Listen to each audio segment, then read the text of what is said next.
Assalamualaikum warahmatullahi wabarakatuh. A'udzu billahi minasyaitonir rajim. Bismillahirrahmanirrahim.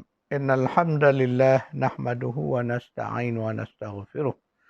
Wa na'udzu billahi min syururi anfusina wa min sayyiati a'malina. Man yahdihillahu fala mudilla lahu wa man yudlilhu fala hadiya lahu. Asyhadu an la ilaha illallah wahdahu la syarika lahu وأشهد أن محمدا عبده ورسوله اللهم صل على محمد وعلى آل محمد اللهم انفعنا بما علمتنا وعلمنا ما ينفعنا وزدنا علما سبحانك لا علم لنا إلا ما علمتنا إنك أنت العليم الحكيم اللهم آمين. Alhamdulillah, syukrunillah. Pagi ini kita dapat kembali bersama-sama untuk mentadabur secara tematik, iaitu tajuk hidup mengabdi, hidup berbakti.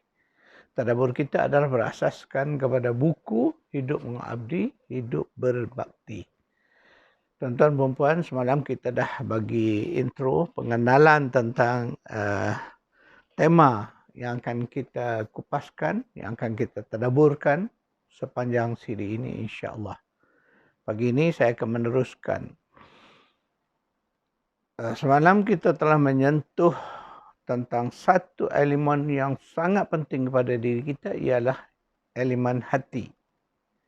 Ya, Al-Quran, kekeliruan banyak berlaku ya apabila kita hendak memahami konsep hati. Kerana di dalam bahasa kita cuma ada satu kalimah yang kita gunakan untuk hati, iaitulah hati. Dan hati ini bagi kita masyarakat Melayu, dia memberi makna dua makna. Ada hati yang dipanggil hati fizikal.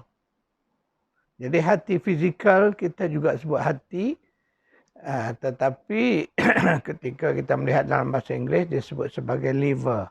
Itu hati fizik. Sebab kita ada penyakit hati fizik ini. Ya, hati fizik ini juga boleh terkena penyakit. Dan satu lagi hati merujuk kepada hati maknawi. Jadi kita dalam istilah bahasa kita perlu jelas, kita kena faham dalam konteks ayat yang kita baca. Ketika mana kita menyebut tentang hati yang fizik, ketika mana pula kita menyebut tentang hati maknawi. Jadi tuan-tuan faham baik-baik. Sebab di dalam bahasa Arab, terutama istilah yang diberikan oleh Al-Quran, Allah menyebutkan hati dalam 4 level. Dulu dalam kuliah-kuliah sebelumnya saya pernah menyebut, tapi insya-Allah hari ini kita akan melihat carta bagaimana konsep hati yang diajukan oleh Al-Quran. Karena itulah pendekatan yang terbaik. Ingat ya, di dalam Al-Quran, hati yang kita makna hati itu Allah sebut dalam 4 lafaz yang berbeza-beza. Ya. Jadi setiap lafaz itu memberi makna yang tersendiri. Dan ada ulama yang mengkaji pendekatan ini dari sudut sufiyahnya. Dia melihat bahawa penggunaan kalimah atau lafaz-lafaz yang Allah guna, 4 lafaz tadi, merujuk kepada sifat kedalaman hati. Ya, hati yang maknawi. Sebab hati maknawi ini tidak dapat disukat, tidak dapat dilihat tuan-tuan perempuan ya. Tetapi sungguh pun begitu, ia akan memberi kesan kepada perilaku kita, akhlak kita, cara hidup kita, pemikiran kita, iman kita, dan seluruh hidup kita ini dipengaruhi oleh hati ini. Maka Al-Quran menyebutnya dalam 4 lafaz. InsyaAllah kita lihat bagaimana bentuk yang dikatakan lafaz hati dalam Al-Quran.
Tuan-tuan perempuan, Al-Quran menyebut hati dalam banyak level. Ada yang disebut sebagai sadrun atau jamaknya sudurun. Tetapi selalunya bila ada sudurun, dia akan ada di harfun dia. Fi sadrun, fi sadri ataupun fi sudurin. Fi sudurin. Kemudian yang keduanya, dia ada selalu disebut sebagai qalbun atau jamaknya qulubun.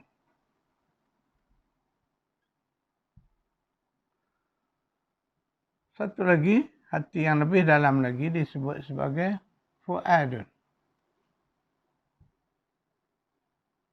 Fuadun atau afidatun.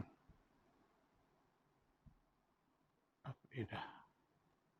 Dan satu lagi yang terdalam ini disebut sebagai lubun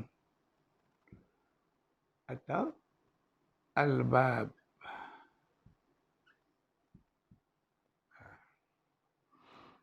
Okey, tuan-tuan perempuan, mari kita melihat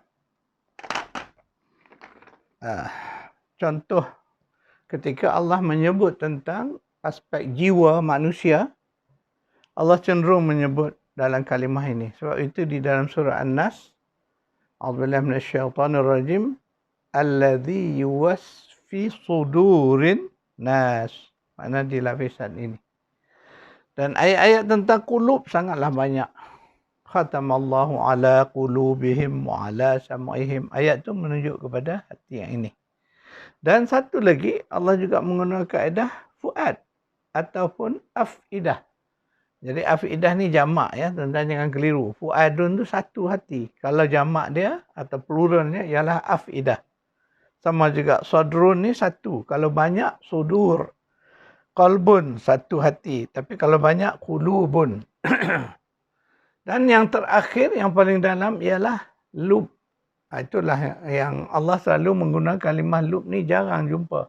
Yang ada ialah kalimah albab. Itu yang disebut ulul albab. Orang-orang yang memiliki lub. Inilah lub. Ini hati yang terdalam. Okey, tuan-tuan perempuan. Yang kita buat struktur ini berdasarkan kefahaman. Ya, sebahagian ulama. Ya. Ada ulama yang menulis buku tentang membicarakan lapis-lapis hati ini. Jadi hakikatnya tidaklah berlapis sedemikian. Tetapi nak memahami konsep hati ini kerana dia suatu bentuk maknawi yang tidak dapat kita lihat. Beginilah fahaman dia. Ya. Jadi kita ambil ni, pada saya ini satu pendekatan yang membantu kita memahami.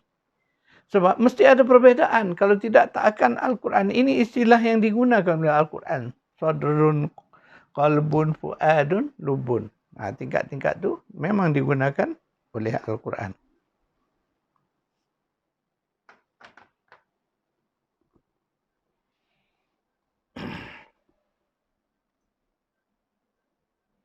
Tuan-tuan perempuan, jadi kita melihat ketika mana Allah menceritakan kelompok orang-orang yang berilmu. Orang-orang yang berilmu ini Allah sebut sebagai ulul albab, pemilik-pemilik lub tadi. Jadi selalu dalam terjemahan kadang disebut orang-orang yang berfikiran tajam, orang-orang yang mempunyai kefahaman. Banyaklah. Tetapi yang penting kena tadabbur dia baru kita faham siapa ulul albab.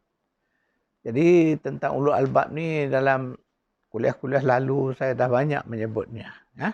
Jadi ulul albab ini Allah sebut sebagai kelompok yang ciri dia jelas bahawa dia sentiasa berzikir mengingat Allah.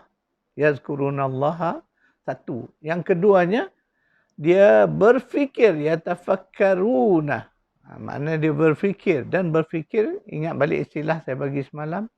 Yatafakkarun, dia berfikir menggunakan hati. Lebih menggunakan hati. Jadi ketika dia melihat alam ini, ayat-ayat Allah yang tidak bertulis, ayat-ayat kauniyah ini, maka dia akan berfikir dengan hatinya. Masya Allah. Itu sebab dalam ciri-ciri ulul albab ni, Allah menyebut bahawa lafaz mereka ialah apa? Bila melihat segala ayat-ayat Allah di alam ini, lafaz mereka ialah Rabbana ma khalaqta hadza batilan subhanaka faqina azabannar. Maka mereka sedar di dalam hati mereka akan keagungan ciptaan Allah. Di saat itulah mereka sadar, mereka melafazkan keagungan Allah itu dengan sebutan tasbih. Maha suci engkau ya Tuhan, ya Rabb, karena engkau tidak menjadikan alam ini dengan sia-sia, melainkan semuanya ada manfaat dan gunanya. Jadi tuan-tuan perempuan ya, jadi nak memahami aspek-aspek hati ini perlulah fokus, kena buat kajian, kena mendalami. Ya. Saya dapat sedikit sebanyak memahami pendekatan ini kerana saya juga mengikuti, saya belajar di level diploma untuk menguasai ilmu psikoterapi. Jadi dari situ saya belajar pendekatan psikologi gunaan yang moden. Sama lebih kurang dengan apa yang Al-Quran ceritakan. Jadi tuan-tuan perempuan, sebab itulah dia tidak ada konflik. Kalau faham baik-baik. Cuma kita sebagai orang beriman ini, pegangan kita Al-Quran dulu. Kemudian barulah kita fahamkan, kita lihat bagaimana pula pendekatan moden atau pendekatan akademik. Jadi dalam hal-hal ini adalah hal-hal yang subjektif. Kepada mereka yang belajar psikologi, mereka yang belajar psikologi gunaan baik, maka akan menemui. Jadi kita akan lebih faham konsep-konsep yang diajukan oleh pendekatan psikologi moden. Sekiranya kita dapat memaham apa yang Al-Quran sebutkan ini. Jadi tuan-tuan perempuan, berbalik kepada kisah semalam yang saya ceritakan. Ya, kita ini di dalam hidup kita sepertilah yang dialami oleh Qabil. Qabil melalui satu keadaan di mana ia dipengaruhi oleh hawa nafsu. Ingat, jadi Al-Quran juga tuan-tuan perempuan menceritakan tentang hawa. Hawa nafsu tadi, an-nafsu tadi dalam pengertian kita itulah dipanggil jiwa. Jadi dalam konsep hati ini, jiwa berada di mana tuan-tuan perempuan? Ketika kita kata hati, adakah hati itu jiwa? An-nafsu itu adakah ia juga meliputi hal ini? Jadi memanglah agak sulit untuk kita nak membahaskan. Tetapi kita kena faham bahawa jiwa itu juga datang daripada hati ini. Hati ini yang akan keluar. Sebab jiwa ni lebih kepada hubungan hati dan action kita atau tingkah laku kita. Kita kena ingat. Makna apa yang saya sebutkan di dalam chapter di papan putih itu merupakan bahagian-bahagian dalam hati. InsyaAllah saya akan tunjukkan bagaimana hubungan ya.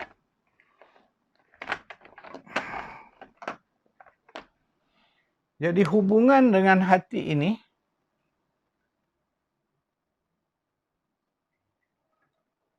kalau kita melihat dari segi pendekatan ya, daripada hati inilah dia akan pergi kepada tingkah laku.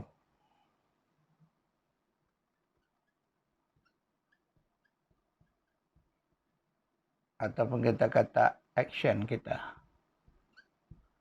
Tindak tanduk kita ni datang daripada dalam hati.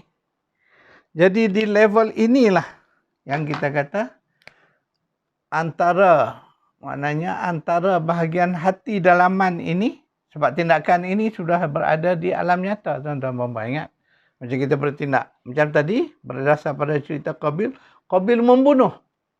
Tetapi Qabil membunuh tu dalam keadaan dia dipengaruhi oleh jiwa dia.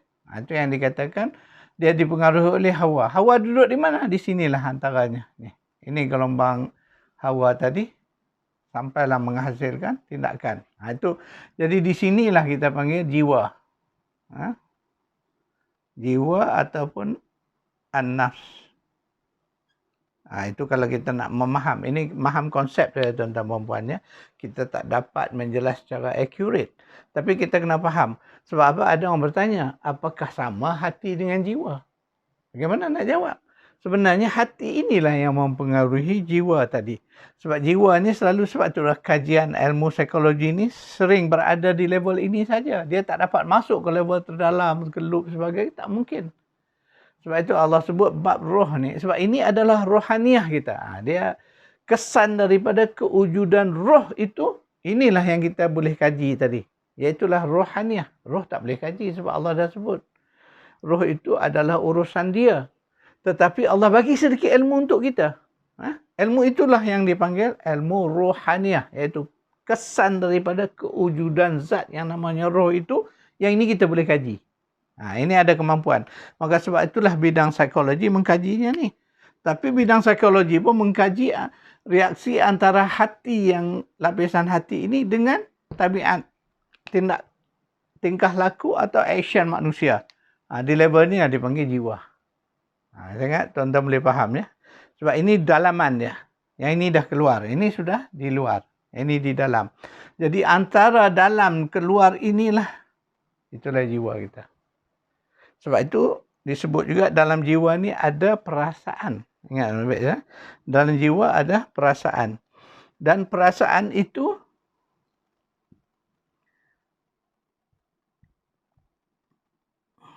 adalah daripada hati. Sebab tu dia sebut perasaan tu daripada hati. Dia datang dari sini.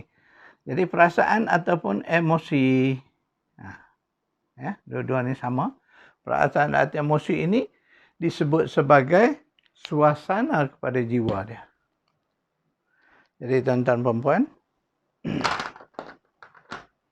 insya-Allah lihat kepada carta dan kita faham baik-baik ya. Jadi disebut bahawa emosi ataupun perasaan kita, rasa kita itu disebut sebagai suasana yang menggambarkan jiwa kita. Nampak tak? Contohlah orang yang tersenyum, orang yang ketawa, menggambarkan jiwanya yang tenang, ceria, happy. Itu yang dikatakan emosi itu, emosi ceria itu adalah suasana pada jiwa dia. Jadi tuan-tuan faham. Dan suasana jiwa datang dari mana? Datang dari hati. Dari dalam hati dia. Kalau hatinya bersih. Sebab itulah Al-Quran selalu menyebut orang yang tenang. Jiwa mereka itu tatma'innul qulub. Kadang disebut. Maka mereka tenang hati dia tu. Hati yang di dalam qalbun dia tu tenang. Bawalah kepada jiwanya yang tenang. Jadi Quran menyebut dalam surah Al-Fajr, a'udzubillahi minasyaitonirrajim, ya ayyatuhan nafsul mutmainnah. Allah kata wahai jiwa-jiwa yang tenang. Jadi jiwa yang tenang tu itulah jiwa yang datang dari hati. Sebab dalam ayat lain Allah sebut tatmainnul qulub, tenanglah hati mereka dengan zikrullah. Ya. Jadi kaitan dah. Jadi kita nak memaham hati dengan jiwa ni benda-benda yang very subjektif. Tetapi kalau kita tekun, belajar, faham betul-betul, kita akan nampak hubungannya. Jadi fahamkan hari ini tuan-tuan, satu kaedah yang mudah saya nak ceritakan. Bahawa kita ni daripada non-fizik kita.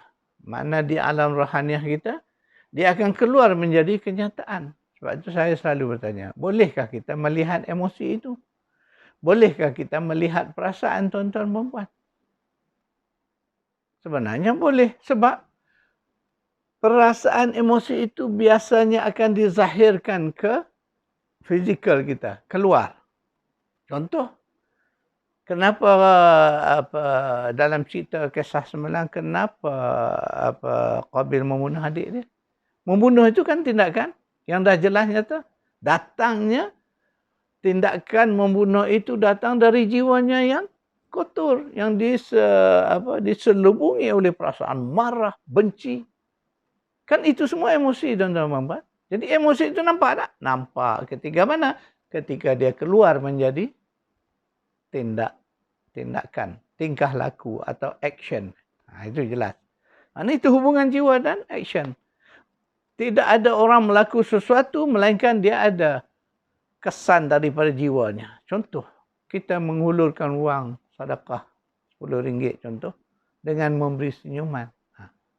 Kan itu ada emosinya, ada tindakannya. Tindakannya memberi sedekah. Emosinya apa? Senyuman kita. Mana kita rasa bahagia dengan memberi. Datang dari mana tuan-tuan? Datang dari jiwa yang bersih. Datang daripada keimanan yang kuat. Bahwa kita yakin bahawa infak itu suatu yang baik. Kita lakukan kerana Allah. Jadi di situ tuan-tuan perempuan melihat bahawa jiwa ini itulah saya buat dalam bentuk yang berwarna hijau tadi. Makna dia datang dari dalam, keluar dari menjadi tindakan. Dan itulah menggambarkan jiwa kita. Maka ahli-ahli psikologi, ahli-ahli psikoterapi, dia melihat dia elemen itulah mereka merawat masalah penyakit manusia. Kerana orang sebut sakit jiwa, gangguan emosi. Di situlah letaknya. Makna di level itu. Itulah kajian itu di level itu. Kajian psikologi.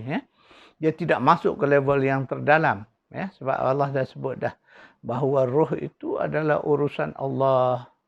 Hanya sedikit ilmu saja yang Allah bagi kepada manusia. Alhamdulillah dengan sedikit ilmu itulah. Maka ilmu psikologi hari ini berkembang meluas. Sehinggalah ke level dipanggil psikologi gunaan. Applied psychology. Yang hari ini berkembang lagi berbagai-bagai bentuk. Berbagai macam pendekatan yang dimanfaatkan oleh manusia. Jadi ingat semua ilmu itu ada manfaatnya. Jangan kita sia-siakan. Kerana apa?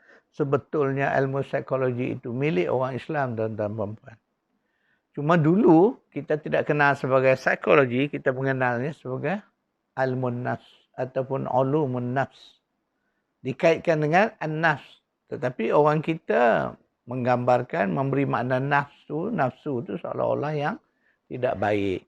Padahal Al-Quran menyebut an-nafsu itu adalah suatu suatu yang neutral. Suatu yang tidak nak kata dia boleh jadi baik, boleh jadi tak baik. Gitulah kata jiwa tadi. Jadi jiwa kita ni boleh dibentuk kepada kebaikan. Itu yang disebut di dalam surah Al-Lail, surah Asy-Syam ke surah As-Sam. Yang Allah sebut wa nafsin wa ma sawwaha fa alhamaha fujuraha wa taqwaha. Jadi jiwa tadi, nafsu tadi boleh jadi dia pergi kepada yang tak elok, fujur, boleh jadi dia pergi kepada yang baik, iaitulah taqwa. Itulah kata sifat nafsu tu kalau menurut Al-Quran sifatnya neutral. Tapi kita orang Melayu sebut nafsu tu tak elok aja. Jadi Quran menyebut nafsu yang buruk, fujur tadi namanya hawa. Itu yang kita kata hawa nafsu. Itu tepat. Makna nafsu anil hawa. Nafsu yang mengikut hawa. Itulah yang mempengaruhi jiwa Qabil. Jiwa Qabil ketika dia membunuh adiknya. Jadi tuan-tuan perempuan, saya membawa isu ini supaya kita dapat sama-sama memahami dengan lebih baik. Ingat tuan-tuan perempuan, maklumat ini penting kepada kita. Untuk tujuan apa? Kita nak memperbaiki diri kita. Kita nak meningkatkan keimanan kita di sisi Allah. Dan juga untuk kita meningkatkan keupayaan kita menghadapi kehidupan ini. Untuk dapat jiwa yang kuat, jiwa yang kukuh, jiwa yang selamat daripada gejala-gejala gangguan emosi, gangguan jiwa dan sebagainya. Kita kena faham apa yang saya kongsikan ini. Mungkin ilmu ini jarang-jarang tuan-tuan dikongsikan. Tetapi insya-Allah saya berusaha mempermudahkan supaya kita faham dengan secara yang sederhana, boleh faham konsep itu. Sebab kita tak boleh lari tuan-tuan. Bab jiwa ni sebab setiap kita ada jiwa. Kalau kita tidak menguasainya, maka itulah sebab kita terpengaruh. Ingat baik-baik tuan-tuan perempuan, ketika di tahap awal kita belajar surah Al-Fatihah dulu, kita mengambil masa yang sangat panjang untuk membicarakan tentang isti'azah ataupun berlindung diri kepada Allah. Daripada apa? Daripada makhluk namanya Asy-Syaitanir Rajim. Karena Syaitanir Rajim ini, syaitan dari kalangan jin ini khususnya, mereka mempengaruhi jiwa kita. Ingat tuan-tuan perempuan. Sebab itu kalau jiwa kita kuat, kita kenal jiwa kita tahu bagaimana ni, insya-Allah kita akan bersedia untuk dipanggil mempertahankan jiwa kita dari gangguan syaitan. Ingat baik tuan-tuan dan puan-puan, syaitan mengganggu di mana? Itu kena melihat surah terakhir, surah 114, surah An-Nas. A'udzubillahi minasyaitonirrajim.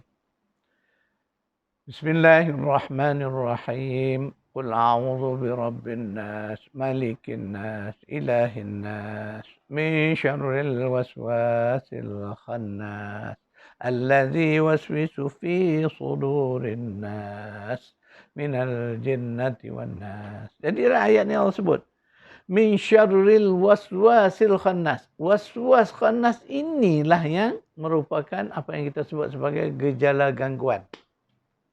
Gangguan jiwa, gangguan emosi. Boleh kita pakai dua-dua. Sebab dalam jiwa itu ada emosi. Emosi itu bahagian daripada jiwa. Sebab itu kalau disebut gangguan jiwa boleh, gangguan emosi boleh. Jadi gangguan ini, itulah timbul dalam bentuk Allah sebut kalimahnya was-was. Tapi was-was ni kalau kita kaji dari pendekatan psikoterapi, luas konsep dia. Jadi was-was yang sering terjadi dialami oleh kita, itulah syaitan itu, dia akan meragu-ragukan kita. Apa yang kita nak buat, terutama yang baik, dia akan ragu-ragukan. Jadi kita teragakkan, nak buat, tak buat, nak buat, tak buat. Itu yang lagi dahsyat tu, dah ambil uduk dah, dia rasa aku dah ambil uduk ke belum? Sempurna kan belum? Itu maka ada orang yang mengambil uduk sampai setengah jam tak selesai. Disebab oleh was-was ini. Itu dipanggil waswasil khannas.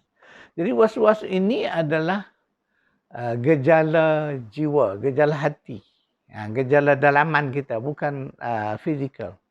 Sebab itu tuan-tuan dan puan-puan, hari ini kita melihat ramai orang yang menghadapi gangguan emosi sebagaimana yang saya sebutkan tadi.